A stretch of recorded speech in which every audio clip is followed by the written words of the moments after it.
오늘 바로 지금 현재가 영원이다, 이 말을 어네스트 해밍웨이가 했습니다. 누구를 위하여 종은 울리나 라는 그런 소설 마지막 부분에 오늘 바로 지금이 영원이다, 이런 말을 했는데, 우리는 영원이라는 단어와 또 지금이라고 하는 이 단어는 전혀 다른 말로 이렇게 생각을 하지만은 우리 해밍웨이는 이게 같은 단어로 생각을 했습니다. 현재가 영원이다, 이 말로 이 소설이 마감이 되는데, 이 해밍웨이가 신앙적인 얘기를 하지는 않았지만은 우리가 살아가는 현재, 바로 지금이 영원을 담을 수 있는 삶의 그릇입니다.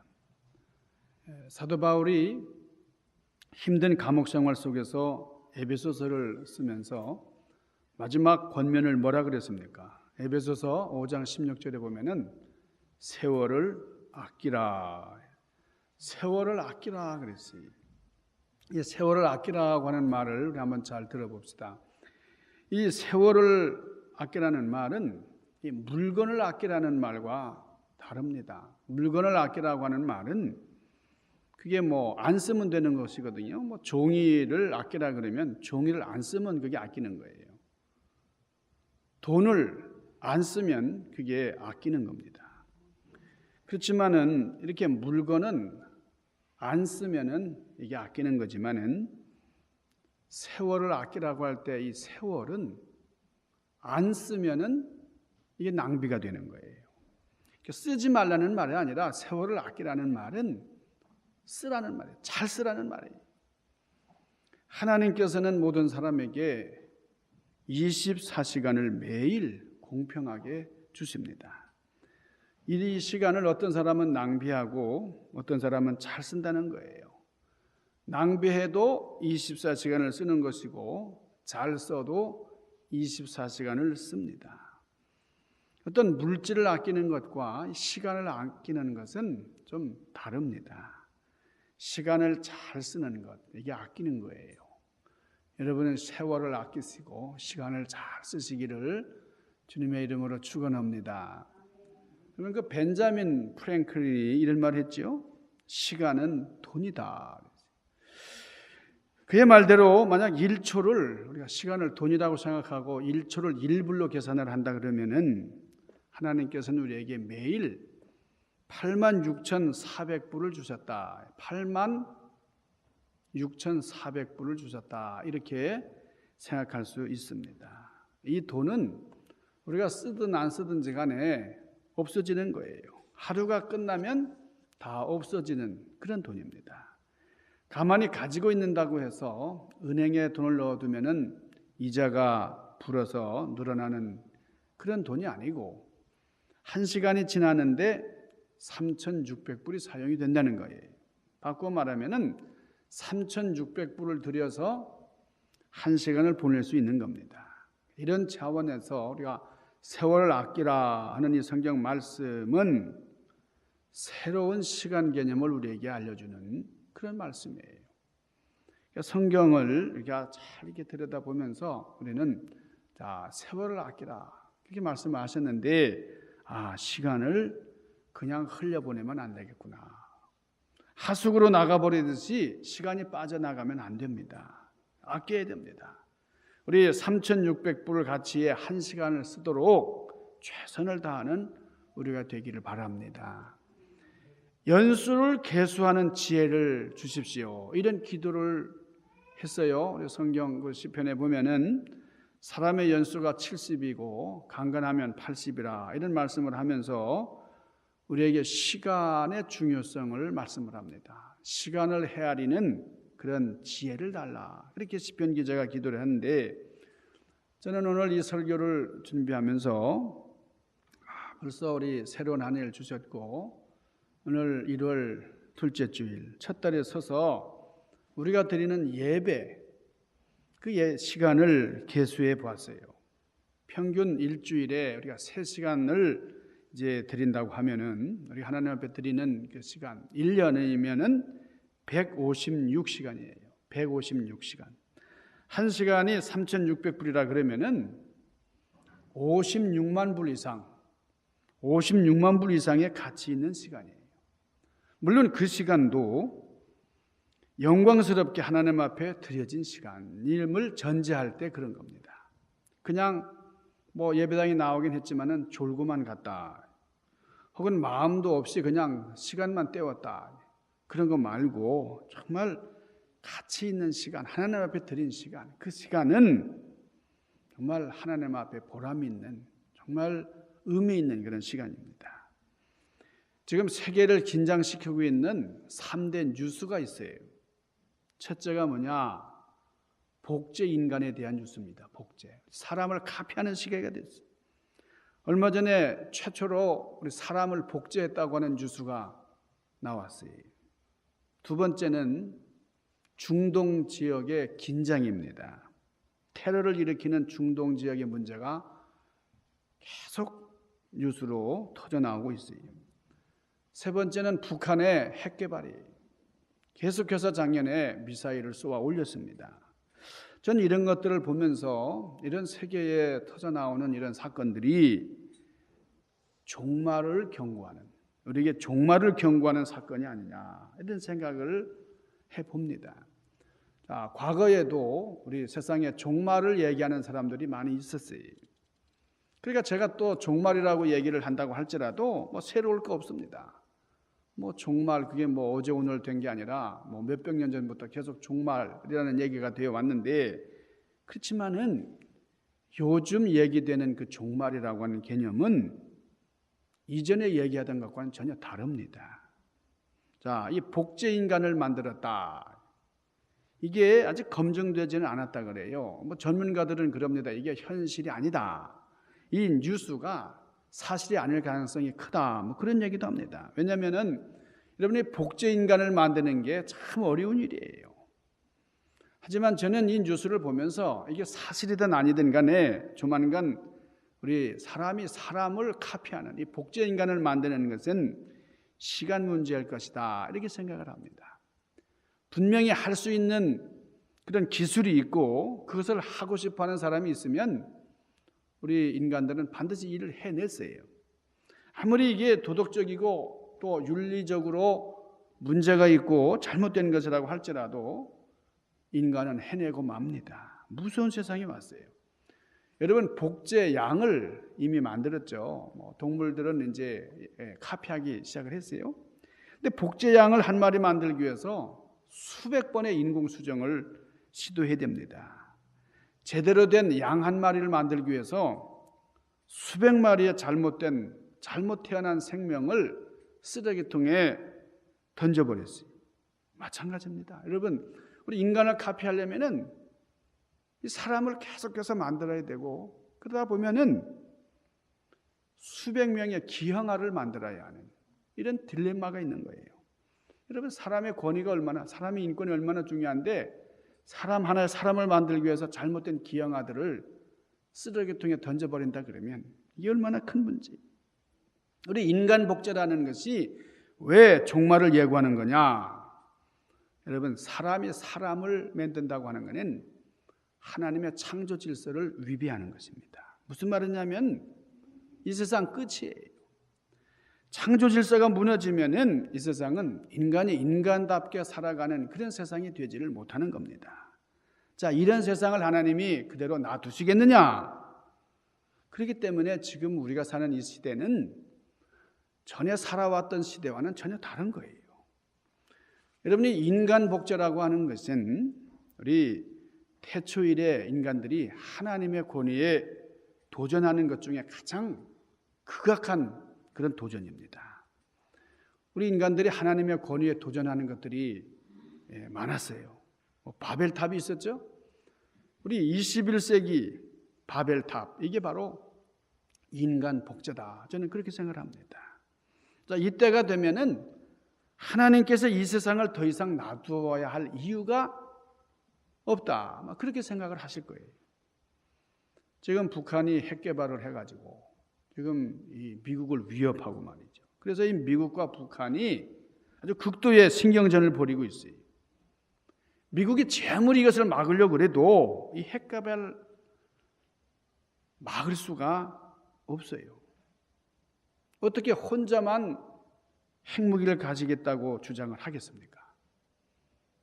여러분, 우리가 이것을 가만히 생각을 해보면은 어떤 동네에서 힘센 아이가 자기는 칼을 주머니에 가지고 다니면서 그 칼로 힘없는 애들을 못 살게 굴고 말이에요. 그러면서 너희들은 칼 가지면 안 돼. 칼 못 가져. 이렇게 뺏으면 되겠어요? 그러면은 그 당하는 아이들은 나도 칼을 가질 거라고 말이에요. 그렇게 할 겁니다. 지금 이 미국이 핵 개발을 다른 나라들은 하면 안 된다. 핵무기 개발을 이제 하지 못하게 하는, 이게 명분이 상당히 약한 거예요. 조만간에 이 세상에 많은 나라들이 너도 나도 핵무기를 가지려고 합니다. 이게 무서운 거예요. 우리 인간 세상에는 이것을 컨트롤할 그런 힘이 없습니다. 시간 문제예요. 우리 인류는 전쟁을 해왔어요. 앞으로도 할 거예요. 태초일에 여러분, 인간이 전쟁을 하면서 상대방을 존중하기 때문에 내가 이렇게 막강한 무기를 가지고 있지만 내가 사용하지 않겠다, 뭐 이렇게 참은 적이 있습니까? 없어요. 안 쓰고 그냥 보관만 한다? 그렇지 않습니다. 여러분이 미국이 일본에다 원자폭탄을 투하했어요. 얼마나 많은 사람들이 죽었습니까? 극단적으로 궁지에 몰리면은 안 쓸 수가 없는 거예요. 이게 아무리 부도덕하고 윤리적인 문제가 있다고 할지라도 인간은 그렇게 돼 있어요. 우리 핵무기가 있다. 이것도 뭐 지금 전 세계를 초토화시킬 수 있는 그런 핵무기들이 얼마나 많아요. 언젠가는 쓰게 돼 있다고 해요. 우리 창조 이래로 우리 인간은 수많은 전쟁을 치러왔습니다. 그렇긴 하지만 온 세상을 한꺼번에 쓸어버릴 수 있는, 한꺼번에 불바다로 만들 수 있는 그런 무기를 가진 시대는 없었어요. 그렇기 때문에 300년 전, 400년 전에 예언자들이 지구에 종말이 올 것이다, 이렇게 얘기를 해왔지만은 이거는 설득력이 없었습니다. 왜냐하면은 그만한 설득력이 있으려면은 그런 무기가 있어야 돼요. 그런데 지금은 그런 무기가, 엄청난 무기가 있어요. 한순간에 지구를 불바다로 만들 만한 그런 무기들이 아주 지구상에 상존해 있어요. 자, 오늘 본문 말씀을 보겠어요. 우리 베드로후서 3장 12절에서 14절입니다. 하나님 날이 임하기를 바라보고 간절히 사모하라. 그날에 하늘이 불에 타서 풀어지고 물질이 뜨거운 불에 녹아지려니와, 이게 13절에 보면 우리는 그의 약속대로 의가 있는 곳인 새 하늘과 새 땅을 바라보도다. 14절, 그러므로 사랑하는 자들아 너희가 이것을 바라보나니 주 앞에서 점도 없고 흠도 없이 평강 가운데서 나타나기를 힘쓰라, 이렇게 말씀하십니다. 자, 오늘 말씀, 하늘에 불이 타서 풀어지고 제 체질이 뜨거운 불에 타서 녹아지려니와, 여러분 이 말 무슨 말입니까? 우리가 분명히 아는 것은 성경은 지구의 종말이 올 때에 그때는 전쟁이 있을 것이다, 그 말이에요. 이 전쟁이 있다는 말은 무기가 있다는 겁니다. 근데 이게 핵전쟁을 통해서 이 세상에 종말이 오는 것이 아니냐, 우리 단언할 수는 없지만은 이런 추측이 가능한 거예요. 여러분, 영화에 보면은 이 핵이 폭발하면서 이 세상을 쓸어가 버리는 것을 우리가 봐왔습니다. 근데 이제는 이게 영화에서가 아니라 우리 시대에 현실로 이루어질지도 모르는 그런 아주 현실적인 문제다고 해요. 우리 역사는 우리 인간의 힘으로 막을 수 없는, 우리 눈에 보이지 않는 어떤 시나리오에 의해서 움직이고 있는 것이 분명합니다. 과연 지금의 현상들이 종말의 시작이냐, 이게 단언할 수는 없지만은 우리가 종말을 향해서 가고 있다고 하는 것은 분명한 거예요. 이때에 우리가 어떻게 되겠느냐? 깨어 있어라. 정신을 차리고 깨어 있어라. 종말에 대한 경고입니다. 자, 이제 어떻게 할 것이냐? 우리 힘으로 어떻게 할 수 없는, 우리의 힘을 초월하는 어떤 다른 세력이 공중에 권세 잡은 자가 있다. 어떤 시나리오가 우리 뒤에서 역사하고 있는데, 참 이상한 것은 하나님께서 참 이런 사실에 대해서 우리가 그것을 이해하도록 바라지 않으시고 그것을 기대하지도 않으십니다. 자, 다만 하나님께서 우리에게 어떤 말씀을 주시느냐? 자, 하나님이 우리에게 너희는 남북 통일에 대해서 책임을 져라. 세계 평화에 대해서 책임을 져라.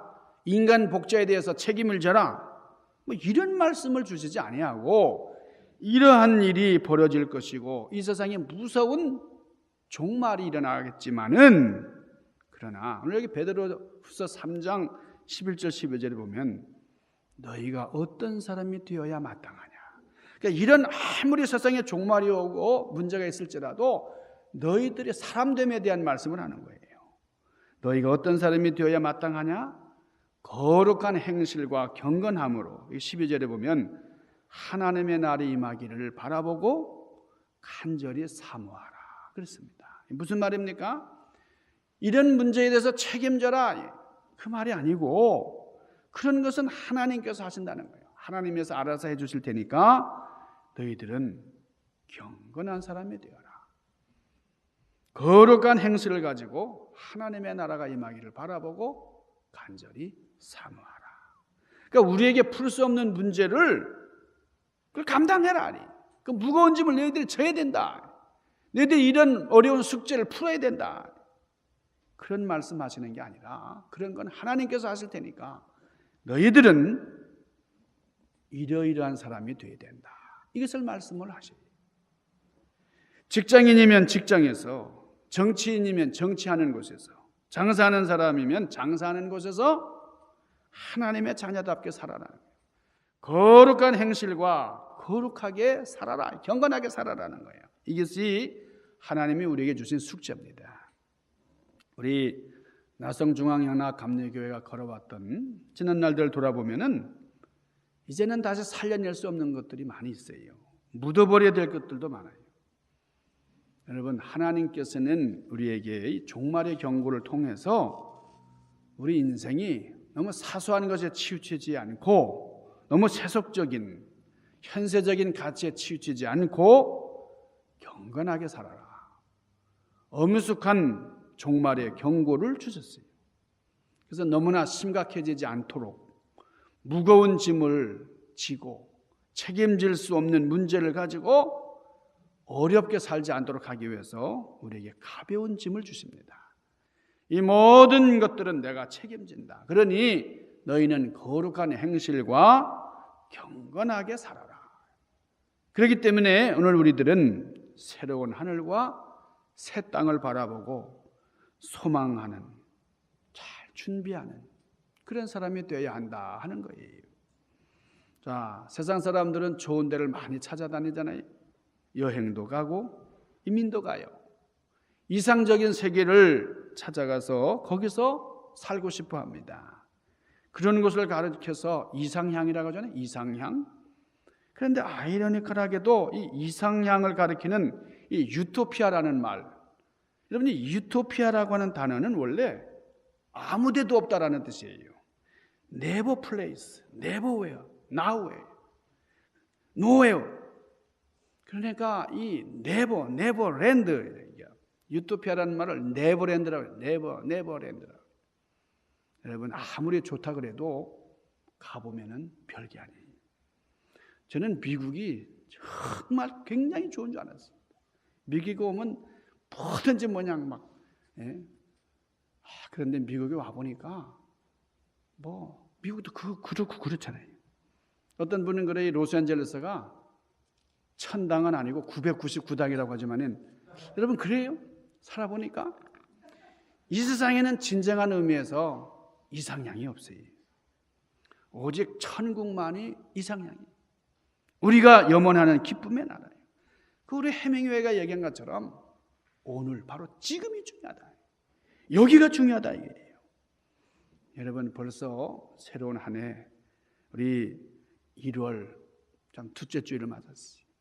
이 오늘이라고 하는 이 시간의 중요성을 생각하면서 이게 첫 시작인데 올 시작인데 우리 시작의 때의 끝을 한번 생각해 보면서 참 이게 시작의 때에 뭐 종말을 말씀하는가 하지만은 여러분 시작의 때의 끝을 생각하는 것이 참으로 의미가 있습니다.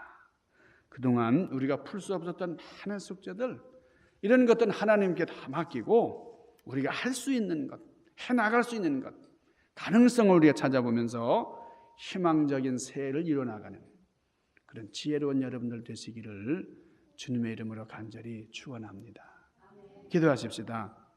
신령하신 아버지, 시간을 주장하시는 주님 앞에 우리 시간의 그 빠름과 또 시간의 그 한계를 좀 안타까워하는 저희들, 우리 새로운 한 해의 벽두에서 또 올 마지막을 생각하고 또 우리의 종말을 생각해 보면서 하나님 앞에 거룩한 행실과 경건함으로 최선의 삶을 살기를 다짐하는 귀한 자리에 있기를 원합니다. 역사하시고 인도하셔서 우리에게 주어진 사명을 잘 감당케 하여 주시옵소서. 예수님 귀하신 이름으로 간절히 구하옵나이다. 아멘.